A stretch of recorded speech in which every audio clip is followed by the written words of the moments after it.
Merci de me faire intervenir dans le sein d'un CO. Alors pour la petite histoire, en fait, c'est Paul Amadiou sur lequel on partage les bureaux juste en face, qui m'a dit mais je cherche quelqu'un qui travaille dans le vin, est-ce que tu connais pas quelqu'un? Et j'ai dit bah, je travaille dans le vin, et grâce à vous, en fait, on a réussi à comprendre qu'on faisait la même chose. Donc, je me présente, Arnaud Maes. Alors moi, j'ai une double casquette. La première casquette, bah, d'une part, en fait, moi, j'ai un doctorat dans le domaine des réseaux sociaux. Vous allez voir que c'est important par rapport à la suite de l'intervention. Moi, principalement, c'est ce que je fais quasiment tous les jours avec mes équipes. C'est des techniques d'infiltration sur les réseaux sociaux à des fins de conversion. Donc, ça veut dire visite de caveaux, achat de vin, etc., etc. Également, donc là, je suis professeur des universités associées à Montpellier Management, sur lequel, ça fait une dizaine d'années, je dirige en fait le Master 1, Master 2, Marketing, Sport, Loisirs et Tourisme. C'est ce qu'on va voir ensemble. Et l'autre casquette, c'est la casquette donc de directeur d'agence, de plusieurs agences, et celle qui nous intéresse le plus dans le cadre de cette intervention, c'est ID Réseau. Alors ID Réseau, en fait, c'est une marque fondée par 8 personnes, donc experts dans le monde du digital. Maintenant, ça fait plus de 15 ans hein, qu'on évangélise en fait les professionnels du tourisme euh, sur la digitalisation. Donc, on travaille principalement en fait sur donc des fédérations régionales d'office de tourisme. Notamment, bah, dans ce cadre-là, on forme en fait les animateurs numériques de territoire. Et notamment, on se sert notamment de toute la partie, alors ce qui m'intéresse, la partie 20, pour travailler le tourisme, nos guides touristiques. Et dans ce cadre, en fait, on a travaillé sur plusieurs missions, hein, par exemple, on a mis en place la route des vins de Provence, la route des vins d'Alsace, la route du Cognac. En bref, on se sert justement en fait du vin et des spiritueux pour justement mailler le territoire et faire en sorte justement de travailler, j'aime bien le terme que Valérie a employé, les néo-vignerons, et ça, il y a un enjeu très très important, et ils ne savent pas comment euh, travailler avec eux. Donc dans ce cadre-là, on intervient dans le cadre des chambres régionales d'agriculture, PACA, un peu moins en Occitanie, bizarrement.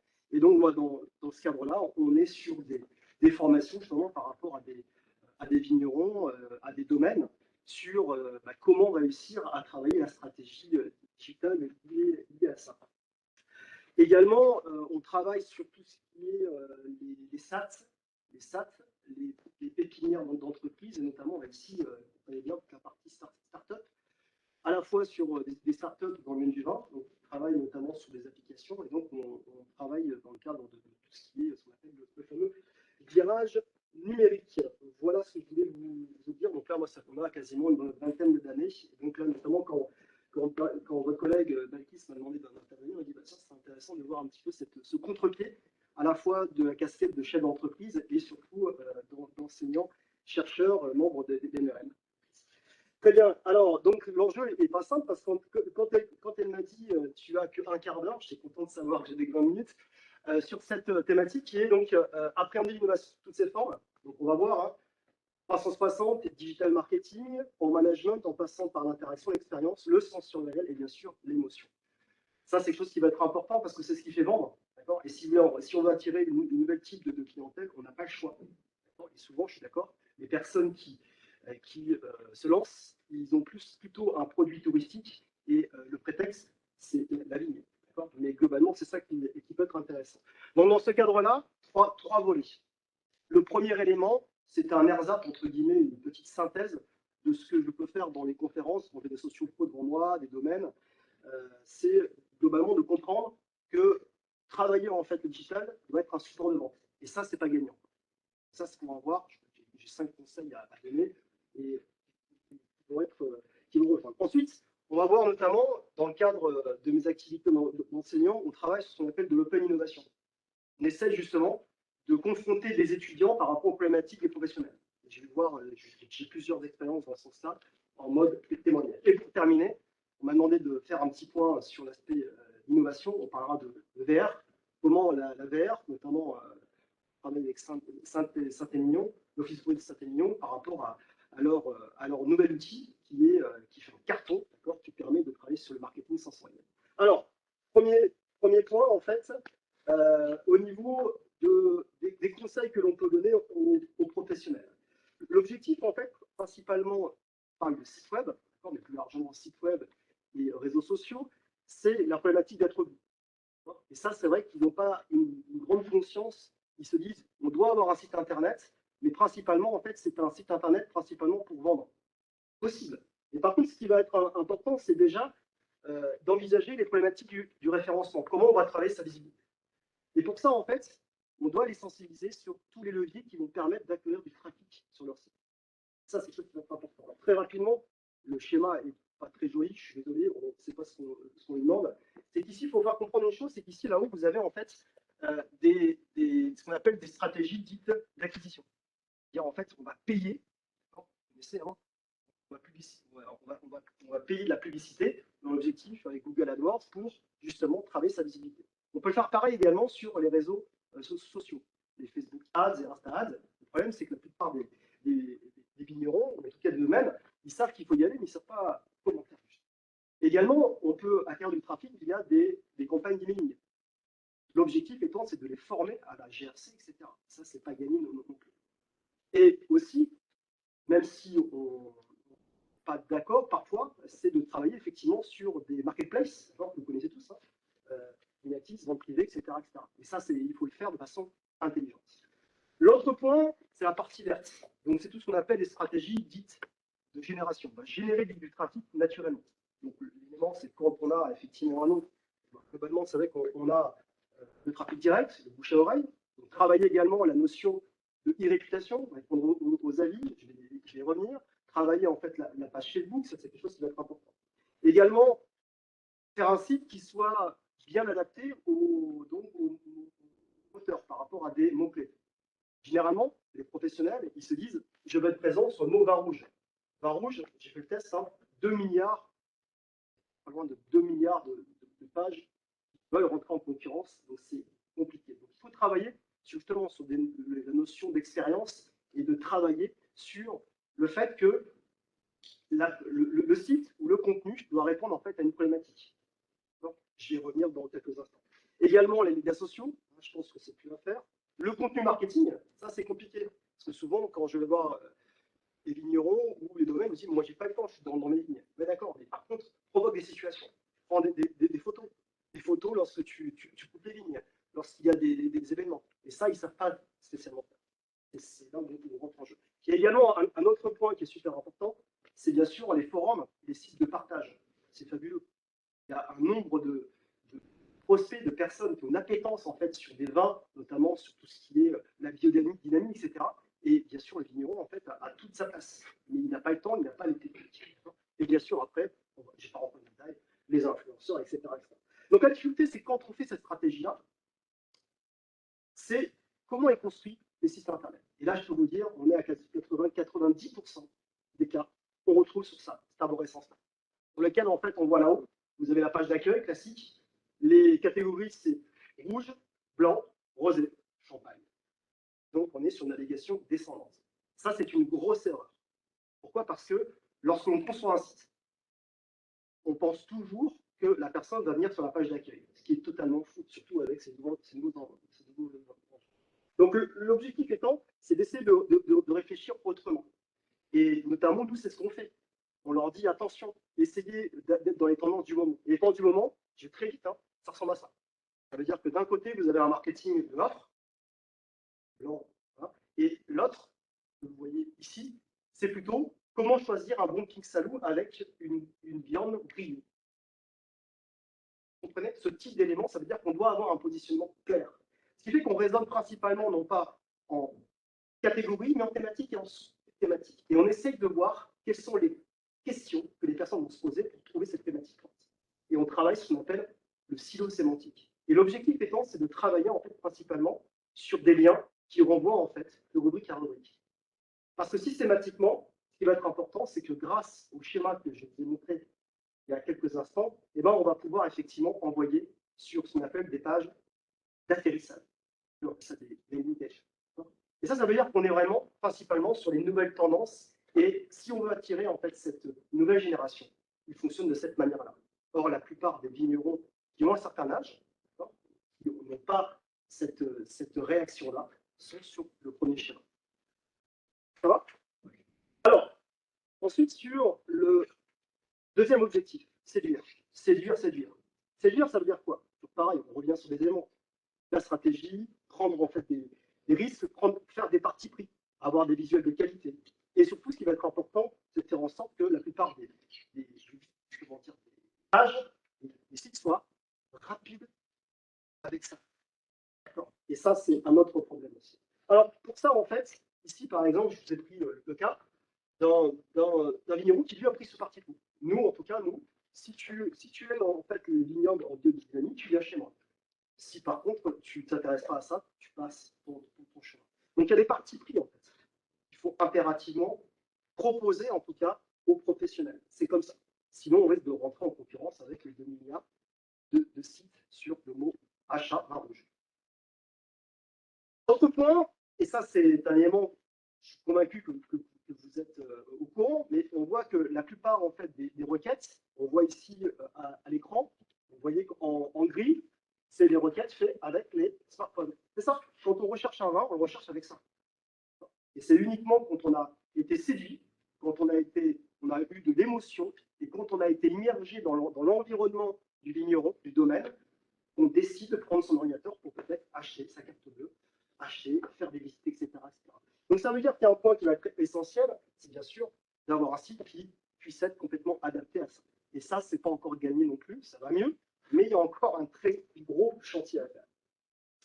Également, pensez que la plupart des personnes sortent principalement avec leurs doigts. Donc ça veut dire qu'il faut effectivement envisager des icônes, etc., etc. Donc ça, c'est aussi un point qui est super important et qui est d'ailleurs primordial et qu'il faut avoir comme prise de conscience par rapport à ces professionnels. Je vais vite, hein, parce que encore une fois, vous comprenez, 20 minutes, hein, je pourrais tenir une journée. Ensuite, des contenus qui intéressent. Ça, c'est souvent quand je suis face à des domaines, à mes clients, ils parlent que des bouteilles. Non, non. Il faut faire en sorte de produire du contenu santé client. Donc, les 10 bonnes raisons de venir chez nous pour visiter, les 10 bonnes raisons de déguster un Pic Saint-Loup, etc. Donc, trouver en tout cas des arguments qui sont d'ailleurs en dehors de la vente pure. On a parlé d'expérience tout à l'heure, et ça qui est important. Donc, par exemple, nous, on travaille sur l'envers du décor. On oblige les professionnels à prendre des photos, même si en hiver, même si la vigne elle est complètement en mode hivernal, et ben, il faut prendre des photos, montrer que ça vit. Donc, ça veut dire les coulisses de la vinification, des conseils pour les déguster. Donc, ça, c'est ce qu'on fait effectivement en partenariat avec les offices de tourisme. Et de faire en sorte, de pouvoir travailler sur le site et de mettre en mode storytelling. Et ça, c'est vrai que souvent, c'est pas simple. Là, par exemple, regardez c'est ce qu'on a développé dans le cadre des vins d'Alsace, des vignerons qui utilisent la prose, vous voyez, directement. Ça, ils ne vendent pas que du vin. Vous voyez, tout est autour de ces éléments. Ça peut être ici, par exemple, vous voyez, la découverte d'un grand cru, etc., etc. Donc, des exemples comme ça, on en a beaucoup, mais c'est encore peu dans notre filière. Il faut travailler sur ça. L'autre point également, j'ai dit qu'on avait travaillé, on a mis en place la route des vins de Provence, c'est de travailler effectivement sur des rubriques découvertes, donc notamment par rapport à la notion, Valérie, d'expérience touristique à vivre.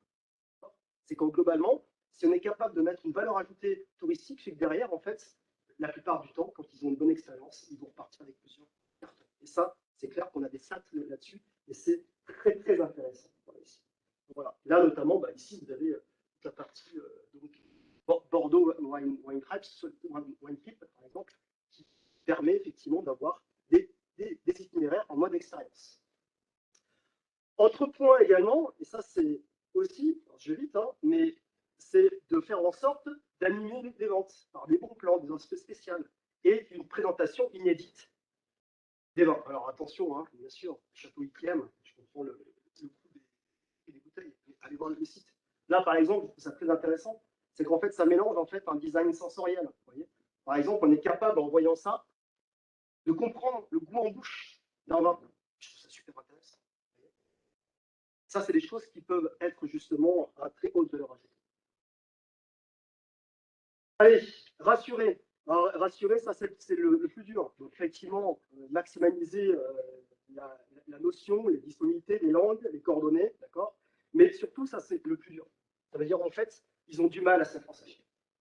Là, vous voyez, par exemple, le mas de Loup, là, par exemple, là, qui est côté de Perpignan, ben, on a travaillé. On a dit, il faut impérativement, mettez-vous en scène. Et regardez ce que ça donne. Donc là, on a le domaine Viranel, on a etc. Donc l'objectif étant, c'est de faire en sorte que, quoi qu'il en soit, le numéro, mais aussi les personnes qui bonifient en tout cas les produits. Également, bien sûr, répondre aux avis, ils ne sont pas très bons à ça. Travailler notamment là. Il y a notamment là, et ça je vous le donne en avant-première, ça y est, on a officiellement, Google a changé sa façon de travailler, ça affiche Google My Business, que tout le monde connaît, maintenant ça y est, il y a une grosse transformation, ça s'appelle maintenant la fiche d'établissement. Je peux vous dire que pour les domaines du visuel, beaucoup de fonctionnalités que vous laisserez découvrir. En tout cas, voilà, et c'est sorti il y a à peine quelques semaines, sur lequel nous, derrière, on est en train de travailler largement. Pour terminer, vendre. Vendre, hein, d'accord. Ici, ça veut dire derrière, hein, les horaires d'ouverture, bien sûr, le respect des normes sanitaires. De rien, quand on est sur une visite de caveau, il faut aussi montrer qu'il y a tout le respect sanitaire. Hein, de rien. Donc on est loin du produit, parce que le produit, c'est de l'émotion, d'accord, mais il faut prendre en compte ça. Et notamment la notion de FAQ qui est super importante au moment où on cherche des informations sur visite de caveau, vente, etc., etc. Rassurer et citer, c'est ce qui est le plus important. Voilà ce que je voulais vous dire en quasiment. Voilà, ça c'est le premier volet. Le deuxième volet, c'est le job que je fais au sein de mon pay management. Donc, par exemple, ici, j'avais envie de vous parler d'une expérience qui a fait un carton. Cette expérience, en fait, c'est comment justement travailler avec les interactions. Et notamment comment travailler avec les étudiants. On parle de recherche. Nos étudiants, en fait, c'est un terreau ultra intéressant. Par exemple, j'encourage à aller voir un site qui s'appelle Calmaster Marketing. C'est un projet en fait totalement innovant, comme c'est pas en France. On est les premiers à avoir fait ça. C'est que derrière, en fait, c'est un blog mutualisé géré par les étudiants. Et ça veut dire que ça fait 9 ans, ça veut dire que chaque année, en fait, on fait en sorte de diviser la promotion. Il y a un groupe qui s'occupe du blog, un groupe qui s'occupe de Facebook, un groupe d'Instagram, etc., etc. Et on leur donne la confiance. On est en train de parler au nom de l'université. On y va. Et là, par rapport à ça, on est à quasiment, ici, plus de. On va aborder les 1000 pages, d'accord, avec quasiment 1200 articles, super bien référencés. Et l'avantage, c'est que les étudiants, ils font la veille des domaines sur le choix des étiquettes, etc., etc. Et donc, grâce à ça, en fait, ça aide justement à prendre confiance à nos étudiants, à travailler leur insertion. Et derrière, quand ils savent faire ça, bah, s'imagine que ça peut faire dans le cadre d'un domaine. Donc là, ici, bah, je vous encouragerai. Donc à chaque fois, on a fait en sorte sur les Master 2, marketing, donc commerce des vins, Master 1, Master 2, à Pay Management, à Supagro également. Donc on fait plein d'exercices de ce type-là. Rien que pour cet exercice, par exemple, vous voyez que là, bah, globalement, chaque semaine, il y a un groupe qui produit un article. Au bout de X années, ça fait pas mal d'éléments. Et donc derrière, en fait, ça fait que derrière, il y a beaucoup de professionnels qui s'abonnent en fait, vous voyez, hein, sur Facebook, Twitter, Instagram. Et donc ça, c'est intéressant, ça donne vraiment confiance aux étudiants. Et franchement, je vous encourage à aller voir. Vous allez voir, il y a des articles de fou qui ont parfois des stats juste hallucinants en termes de fréquentation. On a également du Flipboard, on a du Pinterest, etc., etc. On a du YouTube, on a du Vimeo, bien sûr. Hein, donc en fait, ils arrosent tout. Hein, et donc le fameux succès, alors c'est un avion de chasse, on est un peu borderline, hein, ça s'appelle Élodie Dubois. Si parfois vous êtes ami avec Élodie Dubois sur LinkedIn, sachez que c'est un pantin géré par 2 ou 3 étudiants. Actuellement, Élodie Dubois. Mais à 20, j'ai fait un test, 23 000 contacts directs. Ça veut dire qu'on a Élodie Dubois fait partie du top 30 des personnes les plus influentes sur LinkedIn. Or, c'est un pantin géré par des étudiants. Tout le monde veut recruter Élodie Dubois. Donc ça, c'est intéressant parce que derrière, donc bien sûr, des dégustations de vin, etc., etc. Donc ils travaillent sur du prix reportage. Et ça, c'est super intéressant parce que derrière, ça donne une puissance de feu non négligeable par rapport à ça. Je vais vous dire. c'est moi qui reçois les messages privés. Hein. J'ai des domaines du Japon, de Chine, enfin, pas moins de Chine en ce moment, mais très bien. Je termine juste ici. Donc, voilà sur les éléments. Je peux arrêter là. J'ai d'autres choses à voir, mais est-ce que. On va continuer à vous questionner sur ce que vous venez de présenter. En tout cas, merci beaucoup. Merci. Merci.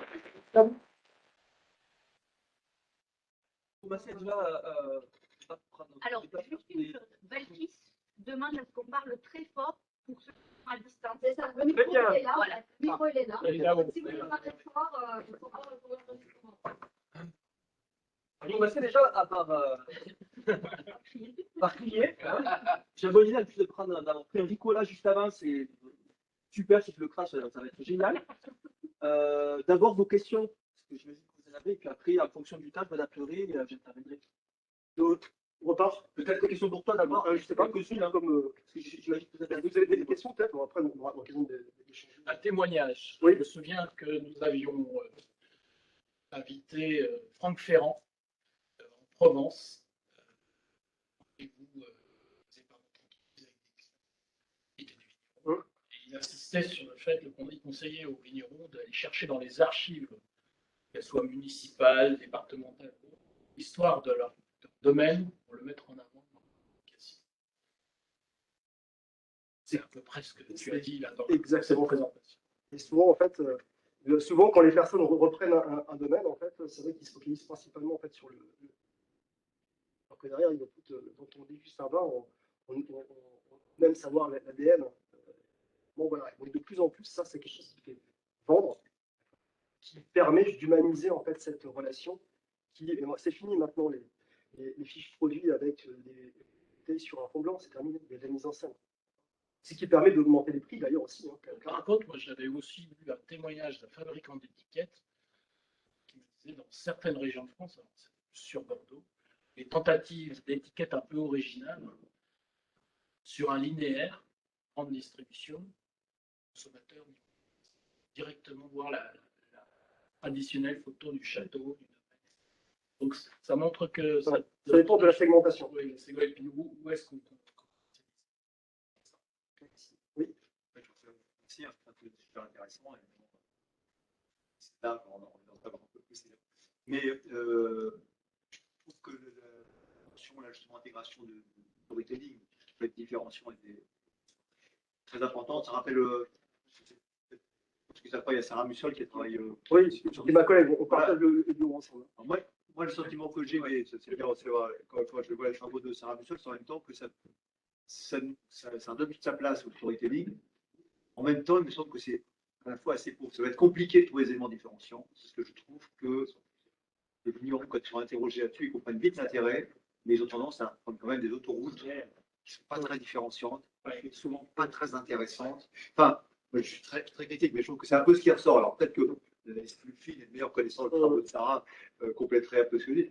Mais moi, je trouve que c'est, une fois qu'on a dit ça, le storytelling, c'est compliqué. Alors, j'aimerais bien savoir comment. En fait, souvent, ce qu'il faut, c'est faire en sorte de provoquer les situations. Ça veut dire que là, quand on est en période creuse, il y a des choses à dire.